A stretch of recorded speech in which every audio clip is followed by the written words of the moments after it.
Okay, so let's go ahead and talk about this one. So we have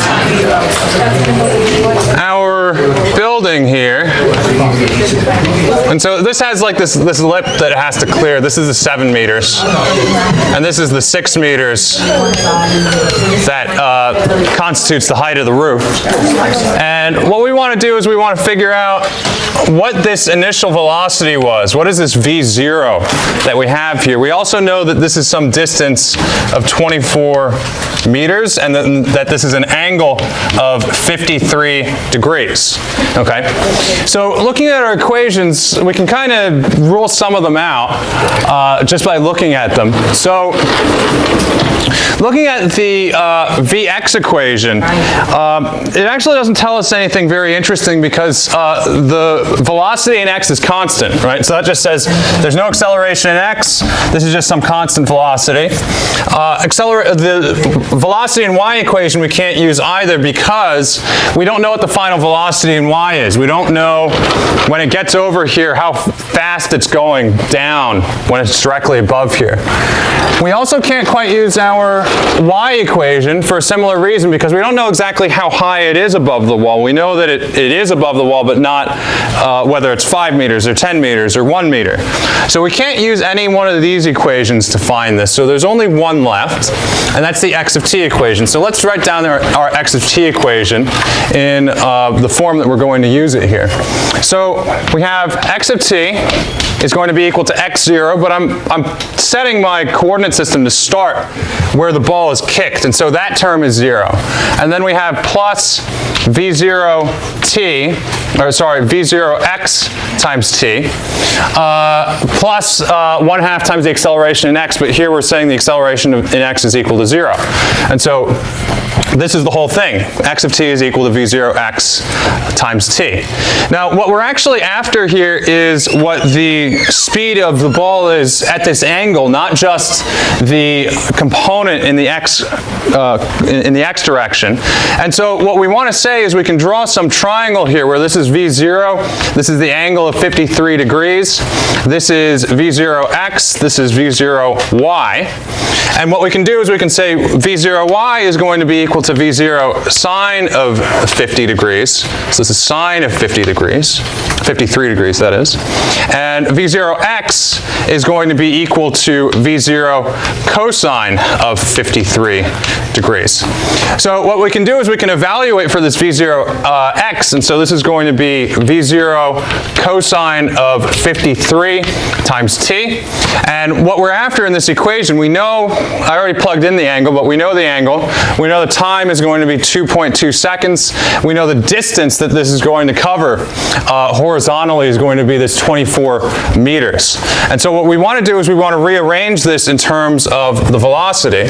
And that's just to take the equation and divide it both sides by t times cosine of 53 degrees.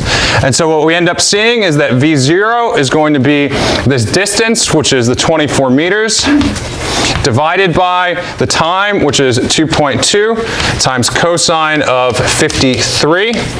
And this is going to give us a value of 18.1 meters per second. Okay? Any questions about this one? Okay. Yes. What's that? This is the velocity that it's going at here. Because what I did was I said that the x component v0x is v0 cosine of 53, and then I plugged that in here and then solved for v0, which is what we're really looking for. Okay. All right. So I got one more of these before we start talking about forces, and now this one.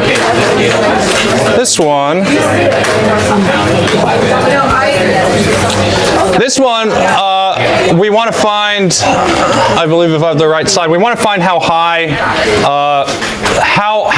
the ball is above the wall, or we want to find the vertical distance that the ball clears the wall by. Okay, so go ahead and spend some time looking at this one, and now we have an extra piece of information. We found what the initial velocity is. So we're going to have to do something a little bit different with our equations, but it's going to follow very naturally from what we've been doing so far. Okay.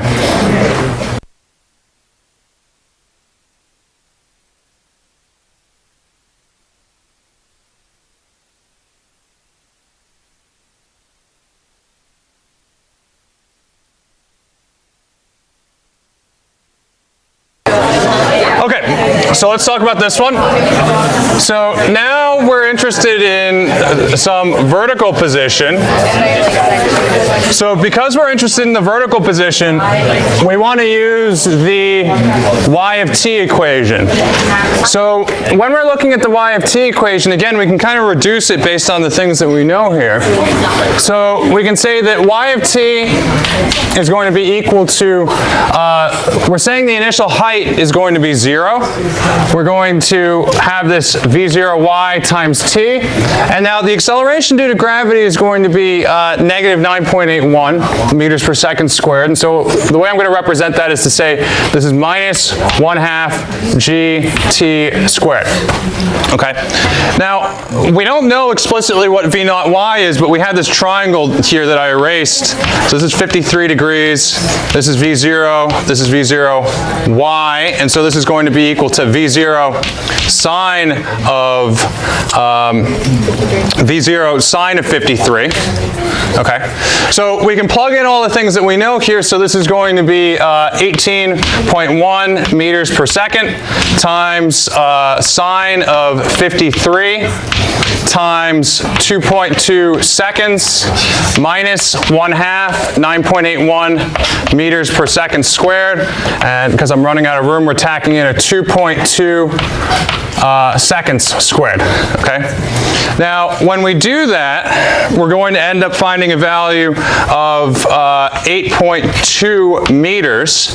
But we want to know how high it is above the wall, not how high it is above the ground. And so we need to subtract out the height of the wall. And so this gives us an answer of 1.2 meters. Okay? All right. Not too bad, right? All right. So now for something completely different, we're moving into Newton's laws. So on the pacing guide, Professor Shepard, yeah. Because it's 8.2 when you subtract. Where do you get the 15? Where I get the 15? Well, I can't hear you. 14. What? Where? Did you Oh, this is an 8. This is an 8. This is an 8. Okay. Yeah, just a poorly written 8. Okay. Yeah. So we use the overall VI, not the y component of VI? Well, we did use the y component of VI. It's just that the y component is the overall velocity times the sine of 53. So that's how we're getting just the y. Yeah, yeah. Okay. Any other questions about this one? Okay. So now we're going to be moving into Newton's laws, and so far we've been talking about how objects move when they have some acceleration or they have some velocity or some position. But now what we want to do is we want to talk about how do those objects get that change in velocity. And that's leading us into Newton's laws. So I'm not going to spend a lot of time talking about Newton's laws. We actually, Professor Shepard and I made some videos about it. So you should have watched those by now, but if you haven't, go online and watch those. They're on my YouTube channel, which is WooPhysics87, but you can also find a link to them from the Blackboard page. But just really quickly, let's talk about what Newton's first, second, and third law says. So who knows what Newton's first law says? Yeah, object in motion stays in uniform motion unless acted upon by a net external force. How about Newton's second law? This is the equation one. I heard somebody say it. F equals MA. F equals MA, good. So F equals MA is a good start, but we want to make it a little bit more specific. So we have F is equal to MA, but we've been talking about vectors, right? So we're going to say the vector force is equal to the mass times the vector acceleration. And there's one more thing that we can do to this equation to make it even more general, is to say that it's the sum of all forces acting on an object is equal to the mass times the acceleration. Okay? How about Newton's third law? Somebody from over here. Anybody know Newton's third law? How about you guys? What do you think? I'm not sure if it's the second or the third, but every force has a counter. Right. So it's typically said every action has an equal and opposite reaction. And the way that you can think about that is if I have two objects, so object 1 and object 2. And object 1 acts some force on object 2, say it's pushing on it this way. So we can say that there's some force that 1 acts on 2. Well, there's also a force that 2 acts on 1. And what we say in order to make this equal and opposite is that the force that object 1 acts on object 2 is equal to the negative of the force that object 2 acts on object 1. Okay? So those are Newton's laws. But while we're talking about forces, it's worth mentioning some of the forces that we're going to see as we're talking about Newton's laws. And so the first force, kind of the most obvious force, is the force of gravity. And the force of gravity acting on an object is going to be the mass of the object times the acceleration due to gravity, which is actually the same acceleration due to gravity we've been using already. All right, so that's just the 9.81 meters per second. We also have the elastic force or the spring force. This has to do with if I have a spring and I compress it, it's going to have a force that's going to be the spring constant K times the amount of distance that I displace it. Either I compress it or I stretch it. We have the normal force. The normal force is a force that exists between two objects when they're in contact with each other. So if I have this stack of folders, and I say, well, let me treat the whole thing like a box, right? The table is exerting a force up on this box that's perpendicular to the surface. And the reason it's called a normal force is because in mathematics, when you talk about two things being normal, it means that they're perpendicular. We also have the friction force. There's two forms of the friction force. There's a force of static friction. That's the force of friction that you experience before an object moves. And the important thing about this one is that the force of static friction is less than or equal to the coefficient of static friction, mu, times the normal force. And so the important thing about that is it's the fact that it's a less than or equal to. Because if you said that the force of friction, static friction, was equal to the coefficient of static friction times the normal force, you'd have weird things happen, like this is stationary and I'm pushing on it a little bit, but then if the force of static friction was equal to the normal force times the coefficient of friction, all of a sudden it flies off this way, right? So that less than or equal to is important. We also have the force of kinetic friction. This one is equal to mu sub k times n. And then we also have tension, and tension is a force that a string can exert on an object when it's hung between two objects, or you can just pull on a string. Okay. So here's a clicker question for you to think about forces, and it has a little bit to do with different reference frames as well. So consider a steward on an airplane traveling at a constant velocity dropping a can of root beer. Use your understanding of Newton's first law to choose which of these paths the root beer will follow in the reference frame of the plane. So imagine you're somebody that's sitting on the plane and you're watching this happen. Try to predict what it's going to look like when this falls. Okay, so take a minute and talk about this one.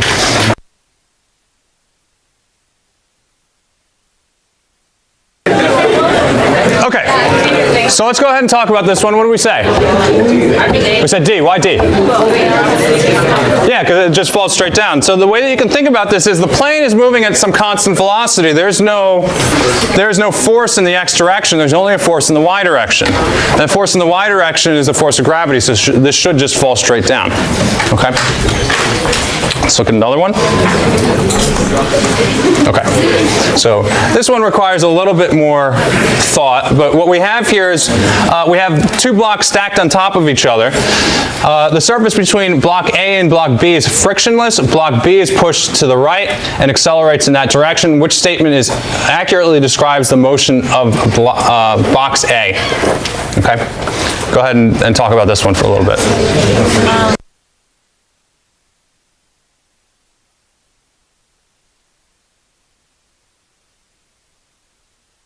All right, let's go ahead and talk about this one. So what do we say? C. So why C? Not applying the force to A. Right, so the only force that exists between A and B is a normal force, right? And that's going to be perpendicular to the direction of motion, so that's not going to cause any change in acceleration for B. If there was friction, then we'd see something different, but because this is frictionless, we don't see anything that interesting happening here. Okay. Okay. So now we have a problem that we're dealing with force and vectors. So remember, when I wrote Newton's second law here, when I say the sum of the forces is equal to the mass times acceleration, right here, that force is a vector. And so since it's a vector, we need to be able to understand how we can break it into components and deal with it that way. Okay? So go ahead and talk about this one, and then we'll move on to the next one.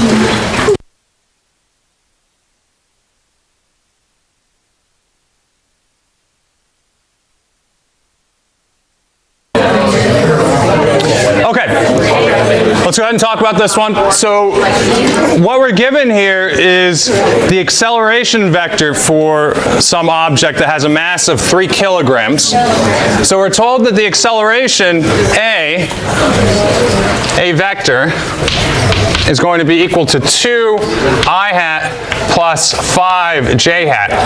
And so we can actually just draw what this looks like. This will be instructive for us later.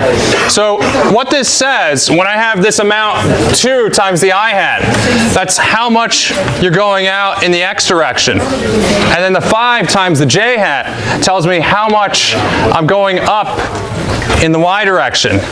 And the vector that I have here is the sum of the two, which means it points from the origin to the tip of this when I add these together. So this is what our acceleration vector looks like. Now to find our force vector, we know that the force, or the total force, is going to be equal to the mass times the acceleration. And so all we need to do here is we need to take our acceleration vector and multiply it by our mass. And so this says that this is going to be 6 I hat plus 15 j hat. Okay? So the next thing that we want to do here is we want to find what the magnitude of the force is. And when we're finding the magnitude of the force, that's the same thing as finding the hypotenuse of the triangle. So now I've kind of, it's still a similar triangle, I just scaled it by 3 on each side. But now this is going to be 6 and this is 15. And so to find this magnitude of the force, we say that the magnitude of the force is going to be equal to the square root of 6 squared plus 15 squared. And this is going to give me a value of 16, which one? This is going to give me a value of 16.2 newtons, okay? This is going to be 16.2 newtons. Now, something to note about this, and I didn't say it before, Newton, we talked at the very beginning of the semester about derived units and base units. A newton is the derived unit for force. And so where that comes from, a newton is going to be what? What do we think a newton's going to be? Well, look at the other side of the equation. It's a mass times acceleration, so it's a kilogram meter per second squared. Okay, so that's what a newton is. And if you're fortunate enough to be the person that came up with this, they name things after you too. So now we want to find what this angle is here. And when we find this angle, we can say this is theta. We can write tangent of theta, which is going to be the opposite, which is 15, divided by the adjacent, which is 6. And so what we say then is theta is going to be the arctangent, or the inverse tangent, of 15 over 6. And this is going to give us a value of 21.8. No. Am I reading the wrong one? E. 68.2. Yeah, I read the wrong one. Okay, this is 68. 68. 68. Okay. All right. So, moving on. Moving on. This is the same question. Why do I have the same one twice? Okay. Okay. So now this one says a car with mass of 850 kilograms is moving to the right with a constant speed of 1.44 meters per second. What is the total force acting on the car? And that's part A. Part B is what is the total force acting on the car if it's moving to the left? Now for this one you'll put in two answers. Okay. So go ahead and talk about this one. This one actually shouldn't take that long, right? Okay.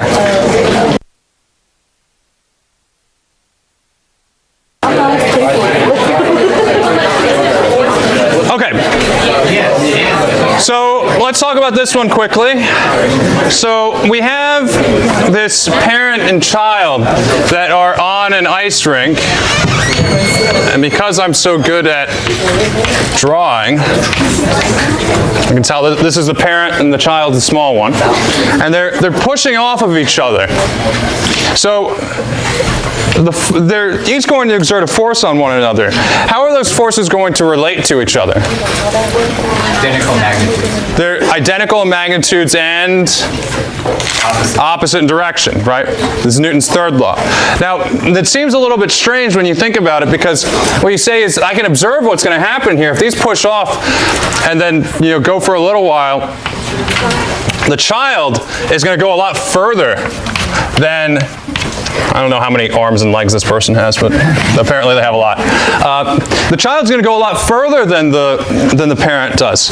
So the force is the same, but other things aren't. So what's different about the parent and the child? The mass, right? So you have some small mass for the child, some big mass for the parent. And so if I say that the force, call a child 1, the parent 2, force 1, 2 is equal to force 2, 1. Then what we can say is mass A1 is equal to mass A2. And so because they have different masses, they have different accelerations. Okay? So let's move on to the next one. I already asked this one. I don't know what's going on with my slides. Okay. So here's another one. So the Earth and the Moon interact via gravitational interaction. The force that the Moon exerts on the Earth is blank the force the Earth acts on the Moon. And this one should... What's the deal here? What's the deal here? Okay, there it is. There it is. Okay, so let's talk about this one. So this one naturally follows from the last one, right? So if we talk about this Earth-Moon system, and we could describe the forces that act between the Earth and the Moon, we say that there's some force that the Earth acts on the Moon that's going to kind of pull it this way. There's some force that the Moon acts on the Earth that's going to pull it that way. How are these forces related to each other? They're equal. Now, you can take this even a step further, and you can say, okay, well, I'm standing on the Earth. The Earth is exerting a force on me. I exert a force on the Earth. And so if I jump, I'm going to fall, right? So what's actually happening is we're both being pulled together. It's just that I'm so much smaller in comparison to the mass of the Earth that, the Earth might move, and you could calculate this. It's probably on the order of like an atomic length towards me, or something even smaller than that. But the Earth is attracted to me in the same way that I'm attracted to the Earth. And so I impart the same force on the Earth that it imparts on me, but the difference is the order of magnitude of our masses. Okay? All right. Moving right along. Okay, so now what we'd like to do is we'd like to start getting into the calculation portion of this. And no, calculations are fun though.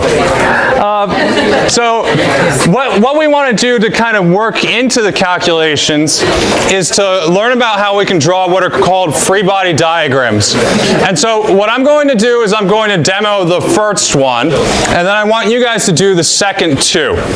So the first one says a skier is pulled by a rope on a horizontal surface at a constant velocity. There's friction. Okay? So, in order to draw a free body diagram, what you do is you take the object in question and you isolate it. You put it by itself and then you draw all of the vectors associated with the force acting on it. So if I have some skier, and again, beautiful, beautiful drawings here. So we got a skier here. They could even have like ski poles. And that's exactly how you use ski poles. You just hold them up in the air. So we got a skier here. And in order to draw a free body diagram, what we're going to do is we're going to just treat everything like a box. Okay? You have some box representing the skier. And now what we want to do is we want to label the forces acting on this and draw the arrows that are associated with that. So what's one force that's acting on this? Friction's one, gravity's another, so let's do both at the same time. So we have gravity pointing down. We have friction. If I say that the skier is moving to the right, how's friction going to act?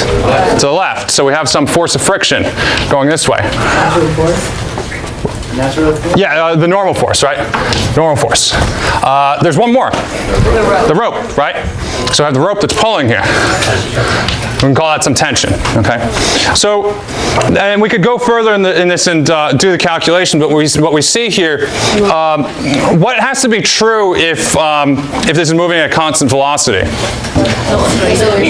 Acceleration 0, which means in the context of Newton's second law that this force exactly balances out this force, right? Because in order for there to be zero acceleration, there's zero net force in the x direction, right? So these two cancel each other out. Y's cancel each other out too, okay? But we'll see a little bit more of that when we're actually doing the calculation. Okay, so let's talk about this one. So our skier, something a little bit different is going to be happening with the skier now that they're on the hill, right? So we're going to represent this skier on the hill like this block here. And so in order to draw the free body diagram, we isolate the block by itself. So what's a force acting on this one? Gravitational. Gravitational force. How does the gravity always point? Straight down. Okay? What else we got? Normal force. How's normal force going to act? It's perpendicular to the surface. So if the surface is like this, I didn't draw this very well, but if that's the way the surface looks, then normal force goes like that. What else do we have? Friction. We have friction, and we said they're going up the hill, right? So what's the direction the friction should point? Down the hill. Good. So this is mg. This is the force of friction. And then one more. We got the tension, and that's pulling it up the hill. Okay? Now, the last one, we have this book, and I'm lifting the book with some constant acceleration. So what we want to do is we want to find what the forces are acting on the book. So this one's a little tricky. So what do we have acting on this one? Gravity. Gravity's one. And normal force. And also acceleration. Ah, this is actually it. This is actually it. Yeah, it has a normal force and it has gravity. But it accelerates because here the normal force is larger than gravity, right? So I'm lifting it up, but the force that I'm applying to the book is larger than the gravitational force. And that's what's causing it to accelerate. So yeah. Sorry, would you draw a longer arrow for it? Yeah. In principle, you should. In principle, you should. You make this one bigger. Okay. I typically draw them the same length as, when I draw the free body diagrams. But if you wanted to draw it to scale, yeah, it would be longer. Yeah. Other questions? Yeah. So if there is a force applied to it, and it was going in normal force direction, you would just write normal force. You wouldn't.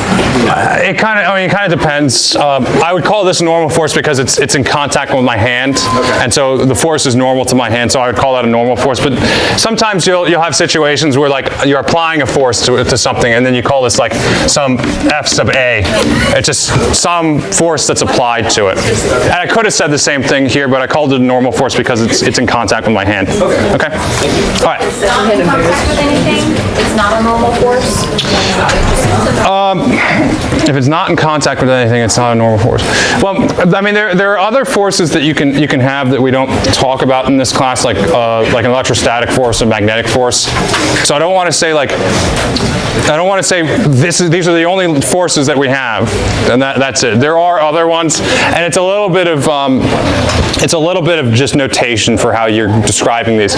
But when I use a normal force, I always use a normal force for the object is in contact with a surface, and that force is perpendicular to the surface. And in this case, I say that the surface that the book is in contact with is my hand, and the force is normal to my hand. Okay? All right. So now that we've talked about how we can draw free body diagrams, we're going to look at this gigantic slide. So this is, and this is also in the video. So if you want to, and I'll post this class online as well, but if you go and watch the video that I posted, that's a general overview of Newton's laws. It goes through this problem-solving process. And so what this is it's a roadmap for how we can solve problems with Newton's second law. And so the first thing that we want to do is to draw a big diagram of the situation. That's kind of what I did over here, right, when I drew my skier. So I have some idea of, like, this is the thing that I'm looking at, and I want to think about what's happening to that. The second thing you do is you draw the free body diagram for each object of interest. And so far, we've only had systems where we have one object, but you could have a system where you have two or more objects. And in those cases, what you want to do is you want to draw a free body diagram for each one of those, labeling all forces acting on the object separately with arrows representing the forces. Same exact thing that we were just doing. Okay. After you do that, you want to choose a coordinate system. Now that's something we hadn't done yet, but you want to choose a coordinate system for these things. So if I was looking at the skier on the flat surface like this, a natural coordinate system to have is one that looks like this, right? I can call the direction that it's moving the x direction, the direction that's perpendicular to that, the y direction. And when you choose these coordinate systems, you always want to choose it so that one of these directions is going to be the direction that the object is going to accelerate in, or it's going to tend to accelerate in. Once you have those first three things done, then what you can do is you can write down Newton's second law. That is, the sum of the vector forces is equal to the mass times the vector acceleration. And in doing this, you want to account for both directions that you described in your coordinate system. So there's going to be some sum of forces in the x direction. There's going to be some sum of forces in the y direction. And you need to treat those independently of each other. After that, you can evaluate for some knowns or unknowns that you might have, such as the force of friction. And then after that, you have some equation that you can solve. You just need to solve the equation. Okay, so what we're going to do next is we're going to kind of lead into these kinds of questions where what we're trying to do is we're trying to build up to solving a full problem. So this question says a 20 kilogram box is being pulled across a rough surface as shown. It is pulled with 100 newtons. Newtons of force at an angle of 30 degrees above the horizontal. If the box experiences 70 newtons of friction from the rough surface, you will eventually calculate the acceleration of the box. What equation best represents the net force acting on the box?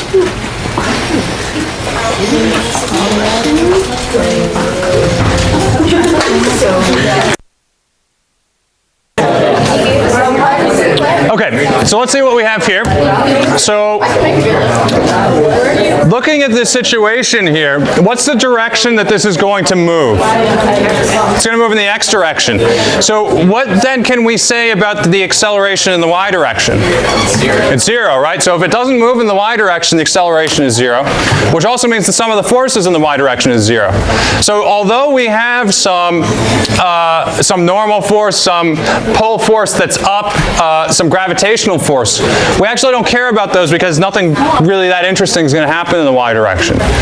Now, when we look at the x direction, we're going to have some forces that are not going to cancel each other out. So we are going to have some motion in the x direction. So if we look at this, we can say, if I say that the positive x direction is to the right, negative x direction is to the left, then I have a component of this 100 Newton force in the x direction, which is going to be that force times the cosine of 30, right, because we want the adjacent component, minus the force that's going in the negative x direction, which is the force of friction. then we can sum those together and say that that's going to be equal to the net force, which in this case is going to be answer choice C. Okay?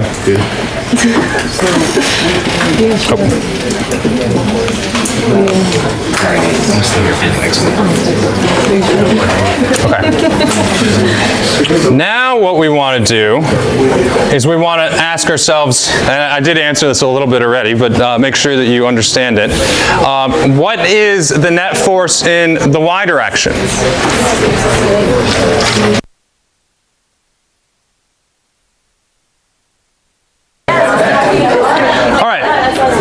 So let's talk about this one. So I already talked about this one a little bit. So we know when we're looking at what's happening in y here, we know that there are a handful of forces acting on this. What's one force that's acting in y? Normal force. So we can draw our Freebody diagram here. We kind of skipped that part.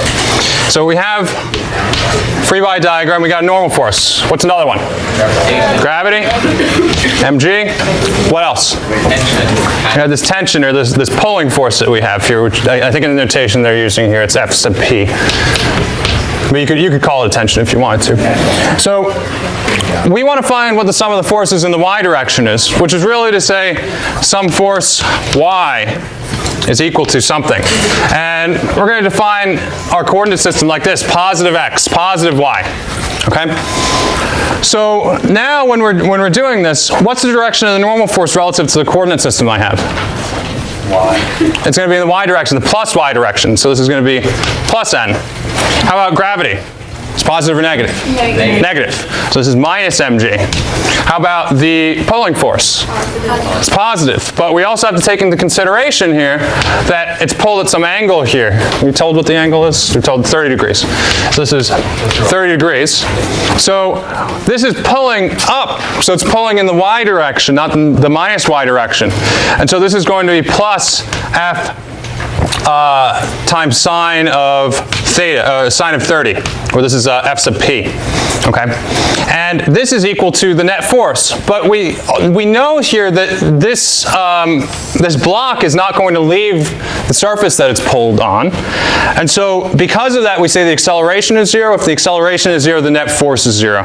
And so we have n minus mg plus fp times sine of 30 is equal to 0, which is answer choice E.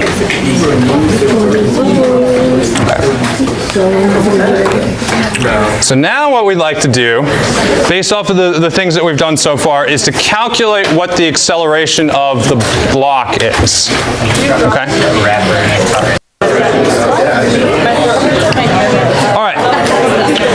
So for this problem, what we want to do is we want to find what the acceleration is in the x direction. And so in order to do that, we need to remember what we found in 2 problems ago, and that was the sum of the forces in the x direction. So the sum of the forces in the x direction, we can just write it down again by looking at the diagram that I have here. This is going to be equal to the pull force times the cosine of the angle here. So this is going to be equal to Fp times cosine of the angle, which is cosine of 30, minus the force of friction. And we're told in the statement of the problem that the force of friction is going to be 70 newtons. So we'll leave that like this for the time being. This is going to be equal to the mass times acceleration. And so the acceleration, we can just divide both sides by m to solve for the acceleration. So what we see is a is going to be equal to 1 over m times fp cos 30 minus f. And this, when you plug it in, is going to be equal to 0.83 meters per second squared. Okay? All right. Any questions about that? So the next thing that we want to do is we want to determine what the coefficient of friction is between the box and the floor. I always want to mix block and box. So blocks, okay. But we want to find what the coefficient of friction is here.